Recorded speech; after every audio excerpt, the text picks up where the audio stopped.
Okay, so you know how it is sometimes you get deep enough into these musical backstories and it's wild the connections you find. Oh, yeah. You know what I mean? Like you stumble on these threads tying artists together and you just would have never expected it. Totally. It's always surprising. So we were going through some reports on Southern Soul artists, and let me tell you the story of how Avail Hollywood got his name.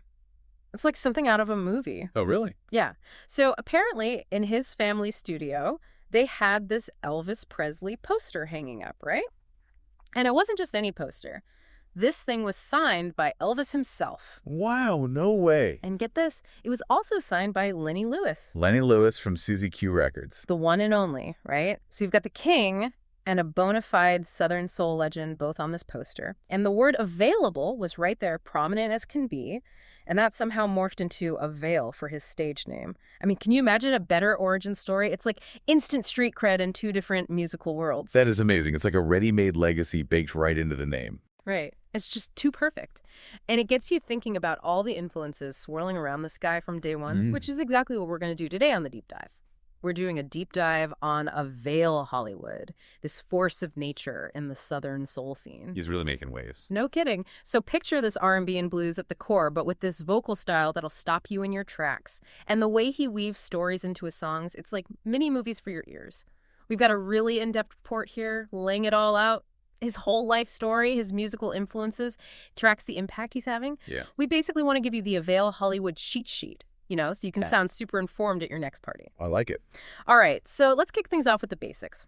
Christopher Estelle, that's Avail Hollywood's given name, born July 24th, 1983 in Texarkana, Texas.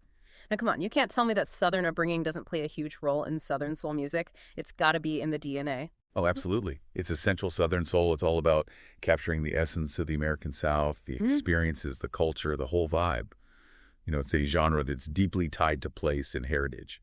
So yeah, where an artist comes from, especially in the South, it shapes everything about their sound, the stories they tell. Makes total sense. And with Avail, Hollywood music wasn't just something in the background. It was a family affair. His dad, Collins Estelle Sr., played guitar, R&B, and gospel, which is already pretty interesting right there, like two major flavors already in the mix. How much do you think that kind of early exposure shaped him? Oh, I'd say it's massive. You've got the rhythm and groove of R&B and the soul-stirring passion of gospel, all those ingredients blending together from a young age. I mean, it's a recipe for musical depth. That mix of the secular and the sacred. You hear it all the time in Southern soul. And it wasn't just listening either. He was playing drums in the mass choir at Sunset Missionary Baptist Church right there in Texarkana with his dad and his sisters, no less. Really, a family band in the making. Almost. It's funny how often you see these powerhouse vocalists and musicians and their roots trace right back to gospel. It's like a training ground. It really is gospel. Yeah. It's all about feeling the music, that deep emotional connection, and then the emphasis on rhythm and harmony. Those are crucial elements for any Southern soul artist. Yeah. And you can definitely hear that foundation in Avail Hollywood singing later on. Okay, so hold on. We've got to add another layer to this musical family portrait. His sisters, Lorraine and Donna Estelle, they formed an R&B blues group called Shades of Ebony back in 1995. So this wasn't just a hobby for the Estelles. This was serious business. Yeah, that's a whole other level of immersion in the music world, right? Yeah. He's growing up surrounded by it, not just as a listener, but as part of a family that's making music, performing, getting out there. That kind of experience had to give him a huge head start, a real understanding of what it takes. Okay, so this is where Claytown Records comes in. In 1998, Shades of Ebony signed with them, a label owned by Willie Clayton. Now we're talking a heavy hitter in the Southern soul world. How big of a deal was that for Christopher, do you think? Well, that must have been huge. Just being around Claytown Records puts him right in the thick of the Southern soul scene. He'd be seeing how records are made, what the performance style's all about, the behind-the-scenes stuff. It's like an apprenticeship, right? Yeah. You learn the ropes, you soak it all up, and start figuring out where you fit in. And this whole time, he's got that Elvis poster staring him in the face. We got to come back to that because it's just too good. Elvis Presley, now available in Hollywood, signed by Elvis himself and Lenny Lewis of Suzy Q Records. How did that even end up in their studio? I'm dying to know. You know what? That's the one thing the reports don't actually say. It's like a little mystery, but it makes the story even better. But the names on that poster, man, they're loaded.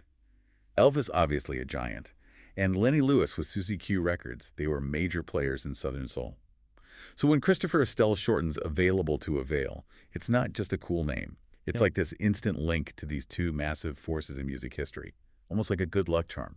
Like, he's claiming his spot in that lineage right from the start. I love it. Oh. Okay, so we've got the background, the family, the name. What about the music itself? What's the Avail Hollywood sound? What are we listening for? Okay, so it's Southern soul through and through, which, like we've been saying, it's this amazing mix of blues, R&B, gospel, even a touch of country sometimes. Think of it like classic soul with that raw emotion, but then you add in that bluesy feel to the instruments and the stories they tell. It's all about real-life adult stuff, the kind of stuff everyone goes through. Which is relatable. Super relatable. But here's the thing. Avail Hollywood, he takes that classic sound and blends in these modern R&B production techniques. Yeah. It's like he's bridging the gap between the old school and the new school. So it's not your grandpa's Southern soul? Exactly. He's got that respect for the roots, but he's adding his own twist, which I think helps him reach a wider audience. It's Southern soul, but with a fresh coat of paint. I like that.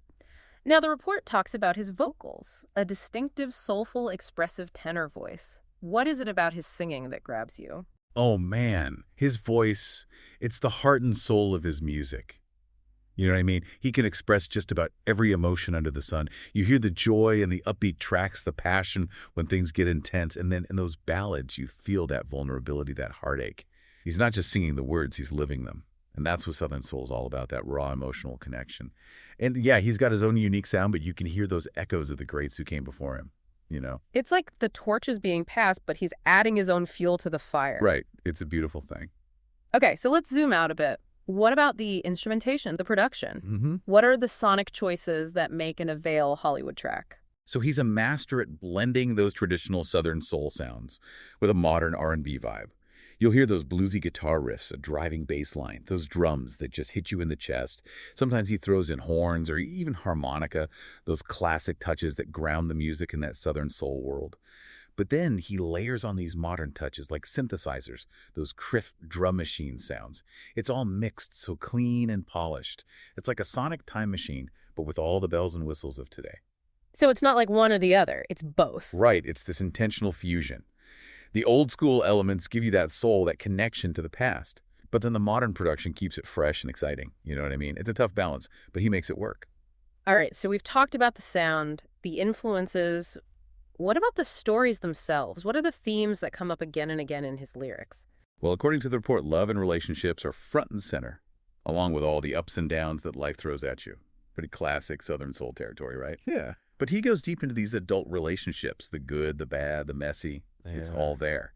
And what makes it hit home is how relatable it is. He's singing about stuff that we've all been through. We've felt those same feelings.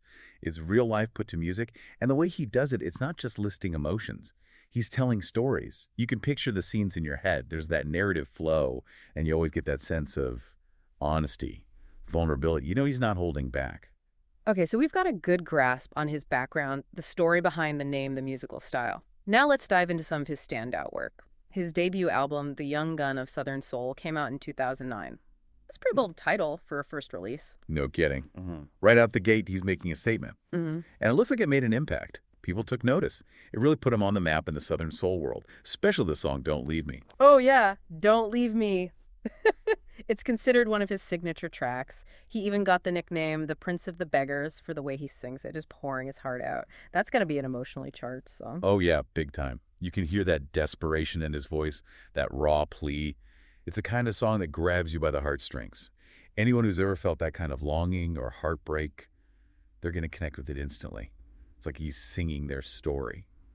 Now, the report also mentions some other key songs: Drinking Again, 25 and Up, Wasted, Sinking in Quicksand. Just from the titles alone, you get a sense of those grown-up themes we were talking about. For sure. Drinking Again, right away you're thinking alcohol relationship troubles. That's classic blues and Southern soul territory, 25 and up. Sounds like a reflection on what it means to be an adult. Those realities hitting you wasted, I'm guessing lost love, regret, maybe sinking in quicksand. That feeling of being overwhelmed, like you're stuck and can't get out. And the report says those songs, they're prime examples of what he does best lyrically and musically. Okay. So if you want to really understand Avail Hollywood, those are good places to start. And after that debut album, he didn't slow down. He released Country Road, Good Whiskey, Still King. Those are some seriously evocative titles, you got to admit. They really are. Yeah. You can practically smell the Southern air just hearing those names. It's like he's doubling down on those roots, that connection to where he comes from, which is pretty common in Southern soul music. It's that sense of place, that shared experience. Yeah. And the report says those later albums, they really solidified his place in the genre. They show how he's grown as an artist, how he's maturing his sound. So let's zoom out to the big picture. Yeah. What kind of impact has Avail Hollywood had on the Southern soul scene? What's his legacy looking like? Well, he's definitely a major player in today's Southern soul world. He's helping to keep the genre alive and bringing in new fans by blending in those modern sounds while staying true to what makes Southern soul so powerful, the emotions, the storytelling. And people are responding to it. He's got a broad audience, folks who love the classic sound and those who are just discovering it. The report also mentioned how live performance is such a big deal in Southern soul. Oh, yeah, it's crucial. Southern soul. It's all about that live energy, that connection between the artist and the crowd. It's electric. And Avail Hollywood, he's got that stage presence, that charisma. It's like a conversation through music, that back and forth, that shared experience. That's what keeps people coming back for more. So in terms of influence, how is he shaping the future of Southern soul, inspiring other artists? Well, I think the way he blends traditional and modern sounds, that's a big part of it. He's showing that you can honor the roots of Southern soul while still pushing the boundaries, bringing in new elements. And that opens up a lot of possibilities. It's like he's creating a bridge between the old and the new, inviting a whole new generation to discover the power of this music. Okay, so let's recap. We started with his upbringing in Texarkana, that musical family, his dad and sisters all in the mix. Then we had that amazing story of the Elvis poster, which basically gave him his name and tied him to both a global icon and a Southern soul legend. We dug into his music, that fusion of traditional and modern sounds, those powerful vocals, the way he tells stories through his lyrics. We even touched on some of his key albums and songs, the ones that put him on the map and cemented his place in the Southern soul world. It's quite a journey. It really is. And it makes you think about the bigger picture, doesn't it? This whole idea of blending genres, keeping things fresh while staying true to your roots. How important is that for any genre to survive, to thrive, to reach new audiences? It's almost like a musical evolution. And who else is out there doing this kind of thing, pulling from different worlds, creating something new and exciting? I think that's something worth exploring.